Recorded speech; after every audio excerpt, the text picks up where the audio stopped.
بسم اللہ الرحمن الرحیم۔ السلام علیکم ناظرین، آج کے ویلاگ میں ہم بات کریں گے پرائم منسٹر پاکستان کے اس بڑے اور دبنگ فیصلے کے حوالے سے جس کی گونج آج پاکستان کی الیکٹرانک میڈیا اور پاکستان کی سوشل میڈیا پر سنائی دے رہی ہے، اور اس کے ساتھ ساتھ پرائم منسٹر پاکستان کے اس فیصلے کو بڑی پذیرائی بھی مل رہی ہے، کیونکہ آج انہوں نے فردوس عاشق اwan جو کہ معاون خصوصی برائے اطلاعات کے طور پر کام کر رہی تھی ان کو عہدے سے سبکدوش کر دیا، اور ان کی جگہ پر سینیٹر شبلی فراز صاحب جو کہ پارٹی کے سینئر رہنما کا شمار ہوتا ہے، بڑے پرانے ورکرز ہیں پارٹی کے، وہ ان کو فیڈرل منسٹر فار انفارمیشن ان کو تعینات کر دیا گیا۔ اور اس کے ساتھ ساتھ جو ایک اور امپورٹنٹ فیصلہ کیا گیا وہ تھا عاصم باجوہ صاحب کے حوالے سے، جو کہ سابقہ DG/ISPR کے طور پر کام کر چکے ہیں، ان کو آج پرائم منسٹر پاکستان کا معاون خصوصی برائے اطلاعات ان کو مقرر کیا گیا ہے۔ اس فیصلے کی نہ صرف پاکستان میں بلکہ پوری دنیا میں اس فیصلے کی پذیرائی ہے، اور پرائم منسٹر پاکستان کو داد دی جا رہی ہے، کیونکہ عاصم باجوہ صاحب جب DG/ISPR تھے تو جس طرح سے انہوں نے دہشت گردی کے خلاف پاکستان کی جو ایک جنگ تھی اور جو ایک بیانیہ تھا اس کو انہوں نے نہ صرف پاکستان میں بلکہ پوری دنیا میں اس کو انہوں نے پیش کیا اور اس نیریٹو بلڈ کیا دہشت گردی کے خلاف پاکستان کے اقدامات کا، اور اس کے ساتھ ساتھ آج بھارت میں بھی جو ہے وہ کافی صف ماتم چھایا ہوا ہے عاصم باجوہ صاحب کی تعیناتی کے بعد، اس کے اوپر بھی بات کریں گے۔ اس کے ساتھ ساتھ آپ کو بتائیں گے کہ عاصم باجوہ صاحب کی تعیناتی سے حکومت پاکستان کو ریاست کو اس کا کیا فائدہ ہوگا، اور کس طرح ان کی جو تعیناتی ہے اس کو لے کر آگے جایا جائے گا، اس کے وجہ سے بات کریں گے۔ اور ساتھ ساتھ آپ کو بتائیں گے کہ فردوس عاشق اwan صاحبہ کو اپنے عہدے سے سبکدوش کیوں کیا گیا، ان کے عہدے سے کس کی کیا وجوہات ہیں اور ان کے اوپر کیا الزامات ہیں، اس حوالے سے بات کریں گے۔ سب سے پہلے ہم آغاز کرتے ہیں کہ فردوس عاشق اwan صاحبہ کو اپنے عہدے سے سبکدوش کیوں کیا گیا۔ فردوس عاشق اwan صاحبہ کو جب تعینات کیا گیا تھا، اور جب کوئی بھی حکومت جب کسی بھی شخص کو جب ایز اے انفارمیشن منسٹر لگاتی ہے یا معاون خصوصی برائے اطلاعات و نشریات جب لگایا جاتا ہے تو اس کا مقصد یہ ہوتا ہے کہ حکومت کے ہر اچھے اقدام کو اور حکومتی جو اقدامات ہوتے ہیں جو نیریٹو بلڈنگ ہوتی ہے اس کے لیے کیا جاتا ہے، تاکہ وہ حکومت کے جو فیصلے ہیں، حکومت کے جو اقدامات ہیں، حکومت کے جو بڑے بڑے پروجیکٹس ہیں ان کی پروجیکشن کی جائے اور ان کو عوام تک پہنچایا جائے، اور اس کے ساتھ ساتھ جو اپوزیشن کا جو بیانیہ ہوتا ہے حکومت کے خلاف اس کو بھی سبوتاژ کرنے کے لیے اطلاعات و نشریات کا جو شخص ہوتا ہے، جو وزیر ہوتا ہے، جو معاون ہوتا ہے، اس کی ذمہ داری یہ ہوتی ہے کہ وہ ان کو ترکی ان کو جواب دے اور فیکٹس اینڈ فگر جو ہے وہ عوام کے سامنے رکھے۔ فردوس عاشق اwan صاحبہ کو جب تعینات کیا گیا تو کچھ دنوں تک تو انہوں نے شاید کام کیا، اس کے بعد ان کا جو فوکس تھا وہ اپنے کام کے بجائے وہ دوسروں کی وزارتوں کے اوپر وہ نظر رکھتی تھی۔ اس کے ساتھ ساتھ اکثر آپ نے دیکھا ہوگا کہ جب وہ پریس کانفرنس کرتی تھی تو ان کا جو کنٹیکسٹ ہوتا تھا بات کرنے کا، جو مقصد ہوتا تھا جس ٹاپک کے اوپر پریس کانفرنس کرنے کا، اس کو چھوڑ کر وہ کسی اور طرف چلی جاتی تھی اور وہ ٹاپک چینج کر کے جو نا ان طرف لگ جاتی تھی، اور جو مقصد کی جو باتیں تھیں وہ کم کرتی تھی۔ اپوزیشن کے اوپر تنقید وہ کرتی تھی، اس میں کوئی شک کی بات نہیں ہے، لیکن حکومتی جو اقدامات تھے، جو حکومت کے جو فیصلے ہوتے تھے کابینہ میں، ان کو صحیح انداز میں وہ ہائی لائٹ نہیں کرتی تھی، جس کی وجہ سے عمران خان صاحب جو ہے وہ ان کو کلوزلی واچ کر رہے تھے۔ عمران خان صاحب تک ان کو خبریں بچائی جا رہی تھی، ان کو بتایا جا رہا تھا، اطلاعات ان کو دی جا رہی تھی کہ اس وقت انفارمیشن منسٹری کتنا کام کر رہی ہے اور کتنا کام نہیں کر رہی۔ اور اس کے ساتھ ساتھ پرائم منسٹر پاکستان کا جو پہلے دن سے حکومت کے آنے سے پہلے بھی اور حکومت میں آنے کے بعد بھی جو ان کا ایک بیانیہ تھا کہ ہم نے سادگی اپنانی ہے، اور اس حوالے سے بھی فردوس عاشق اwan صاحبہ کے اوپر کافی جو ہے ان کے اوپر الزامات بھی لگ رہے تھے، اور اس کے اوپر بھی کافی چیک اینڈ بیلنس کیا جا رہا تھا پرائم منسٹر پاکستان کی جانب سے۔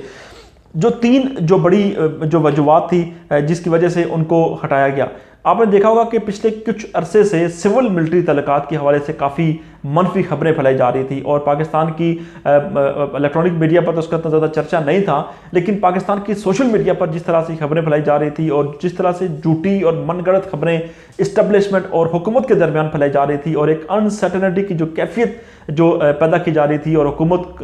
کے خلاف جو ایک باقاعدہ مہم کا آغاز کیا گیا تھا، اس حوالے سے بار بار حکومتی جو وزراء تھے، جو فیڈرل منسٹرز تھے، وہ اپنی میٹنگز میں بھی اس کا تذکرہ کرتے تھے کابینہ کی میٹنگ میں کہ یہ جو بیانیہ ایک بلڈ کیا جا رہا ہے حکومت اور اداروں کے درمیان، فوج کے درمیان اور حکومت کے درمیان، اس حوالے سے کوئی منظم حکمت عملی ہونی چاہیے حکومت کی طرف سے، اور یہ کام تھا فردوس عاشق اwan صاحبہ کا۔ اور فردوس عاشق اوان صاحبہ جو تھی وہ اس معاملے کو ٹیکل نہیں کر سکی، اور جو سول ملٹری تعلقات کے حوالے سے جھوٹی اور من گڑت خبریں جو پھیلائی جا رہی تھی اس کے اوپر وہ اپنا واضح اور دو ٹوک موقف جو تھا وہ نہیں دے سکی، اور حکومت کا جو موقف تھا اس حوالے سے اس کو بھی وہ صحیح طریقے سے اس کی نیریٹو بلڈنگ نہیں کر سکی، جس کی وجہ سے ان کے حوالے سے کافی ان کے اوپر نکتہ چینی کی جا رہی تھی۔ پارٹی کے دیگر سینئر رہنما بھی اس کے اوپر کافی برہم تھے کہ شاید اطلاعات و نشریات جس کا یہ کام ہے وہ یہ صحیح طریقے سے کام کرنے میں کامیاب نہیں ہو رہی۔ اس کے ساتھ ساتھ ان کے اوپر یہ بھی الزامات تھا کہ حکومت جتنے بھی اچھے اقدامات کر رہی ہے، جتنے بڑے بڑے پروجیکٹس ہیں، جیسے ہم نے دیکھا کہ ایک احساس پروگرام شروع کیا گیا ہے، اس کے علاوہ نوجوانوں کو قرضے دیے جا رہے ہیں، اس کے علاوہ کنسٹرکشن انڈسٹری کو بھی اتنے مشکل سے مشکل حالات میں بھی ان کو ایک پیکیج دیا گیا۔ حکومت جو ہے وہ کرونا وائرس سے لڑنے کے لیے جو اقدامات کر رہی تھی، اس طرح کے دیگر جتنے بھی حکومت کی جانب سے اچھے اقدامات تھے،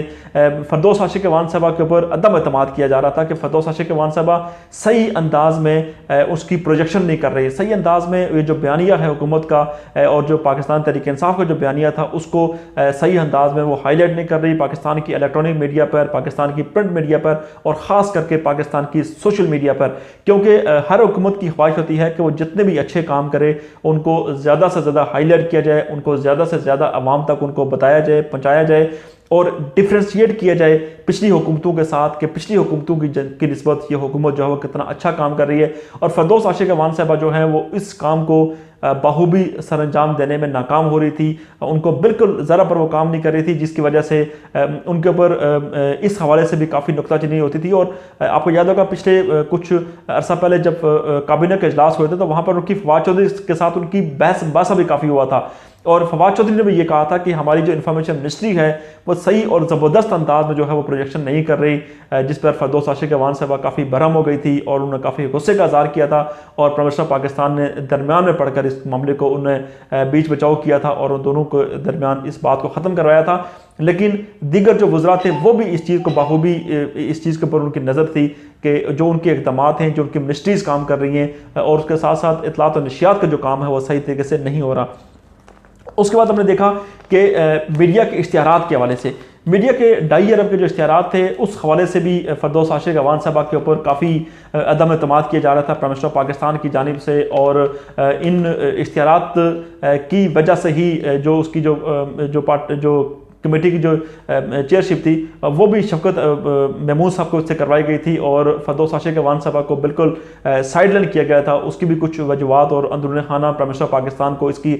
خبر ملی تھی کہ یہاں پر بھی کچھ سب اچھا کی رپورٹ نہیں ہے فردوس عاشق اوان صاحبہ کے حوالے سے، تو یہ بھی ان کے اوپر ایک ان کے حوالے سے کچھ خبریں گردش کر رہی تھی۔ تو یہ تو کچھ ایسی چیزیں تھیں جو کہ حکومت کے اندر چل رہی تھی، جو کہ فردوس عاشق اوان صاحبہ کے حوالے سے چل رہی تھی کہ وہ صحیح طریقے سے کام نہیں کر رہی۔ اس کے ساتھ ساتھ آپ کو بتائیں کہ آج جب ان کو عہدے سے ہٹایا گیا تو اس کے بعد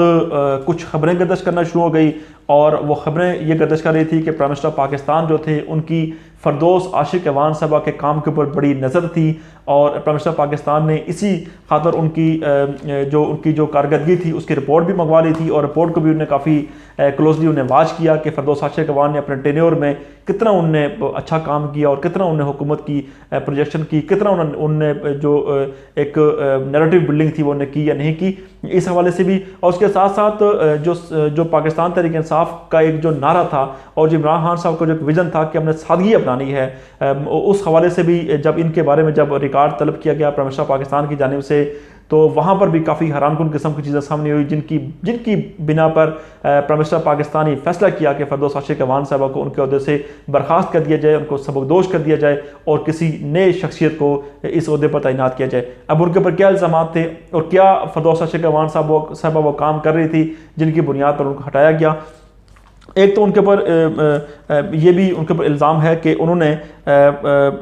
حکومتی اشتہاری بجٹ سے 10% کمیشن انہیں حاصل کرنے کی کوشش کی۔ آپ کو پہلے بتا چکے ہیں کہ 2.5 ارب کا جو معاملہ تھا اشتہارات کا، تو اس کے اوپر کافی ریزرویشن تھی حکومت کو، تو جس کے بعد یہ فیصلہ کیا گیا تھا، اور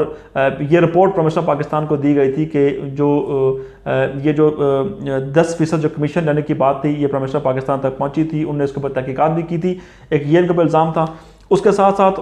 فردوس عاشق اوان صاحبہ کے الزام تھا کہ انہوں نے سرکاری ٹی وی کے کوٹے پر ضرورت سے زائد ملازم رکھے، جتنی کیپیسٹی تھی اس سے بڑھ کر انہوں نے اپنے لوگوں کو نوازا، انہوں نے اپنے جو حرکے کے لوگ تھے اور جو دیگر لوگ تھے ان نے ان کو نواز کے اچھے پیکیجز پر ان کو رکھا، جس کی بنا پر جو ادارہ پہلے ہی خسارے کی طرف جا رہا تھا اس کو زیادہ نقصان ہوا۔ اور پرائم منسٹر پاکستان اور ان کی جو ٹیم ہے وہ ہمیشہ ہی اس بات کے اوپر بلیو کرتے ہیں کہ سیاسی بھرتیاں نہیں کی جائیں گی، میرٹ کے اوپر بھرتیاں کی جائیں گی، اور فردوس عاشق عوان صاحبہ نے بھی یہی کام کیا۔ انہوں نے جو پی ٹی وی میں جو بھرتیاں کی وہ سیاسی بنیادوں پر اور تعلقات کی بنیادوں پر کی، جس سے ادارے کو خاطر خواہ اس کا نقصان ہوا، ان کو بوجھ اٹھانا پڑا۔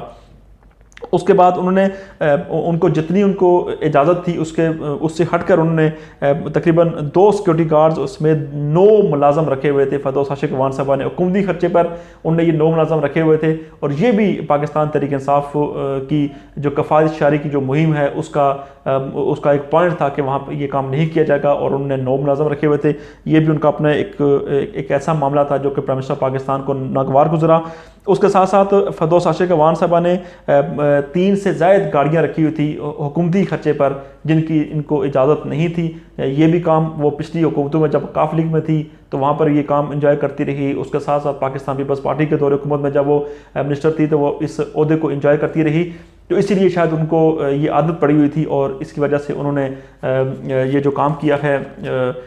ان نے زیادہ ملازم رکھے ہوئے تھے، زیادہ گاڑیاں رکھی ہوئی تھی، اور پرائم منسٹر پاکستان کو یہ چیز پسند نہیں آ رہی تھی۔ اس کے علاوہ انہوں نے صفائی کرنے والے اور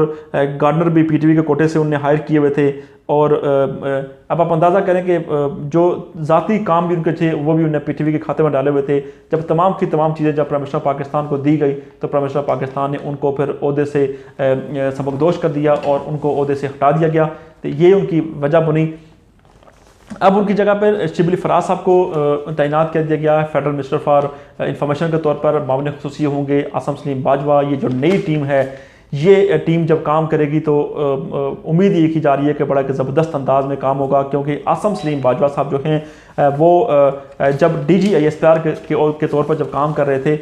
جو کہ انہوں نے سن 2012 سے دسمبر 2016 تک انہوں نے کام کیا، جس میں راحیل شیر صاحب کا دور تھا، اور جنرل باجوہ صاحب کے بھی ابتدائی کچھ عرصہ اس میں شامل ہے۔ انہوں نے بڑے زبردست انداز میں کام کیا آسم باجوہ صاحب نے جس طرح سے ضرب عصب جب شروع ہوا تو دہشت گردوں کو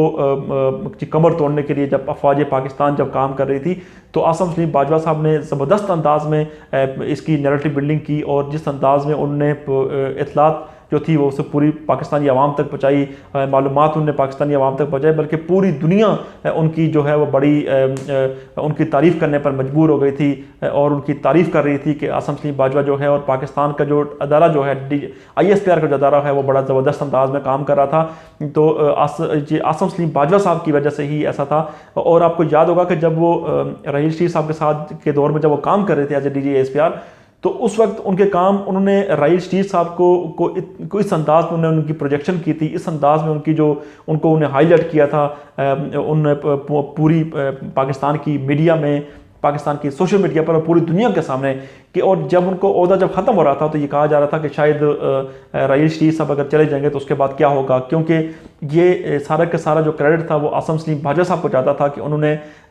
جو زبردست انداز میں ان کی پروجیکشن کی ہوئی تھی، اور ایز اے انسٹیٹیوشن جس طرح سے انہوں نے اس کو ادارے کو انہوں نے اٹھایا تھا، ادارے کو انہیں ہائی لائٹ کیا تھا، اس کی پوری دنیا ان کی مترف تھی۔ آسم باجوہ صاحب جب D G S P R کے عہدے سے جب وہ ان کا جب عہدہ جب ختم ہوا، جب آصف غفور صاحب کا جب D G S P R جب تعینات کیا گیا، تو اس کے بعد جب باجوہ صاحب جب کمانڈر سدرن کمانڈ جب ان کو تعینات کیا گیا بلوچستان میں، تو وہاں پر بھی انہوں نے بڑے زبردست انداز میں کام کیا، اور باجوہ صاحب نے وہاں پر جو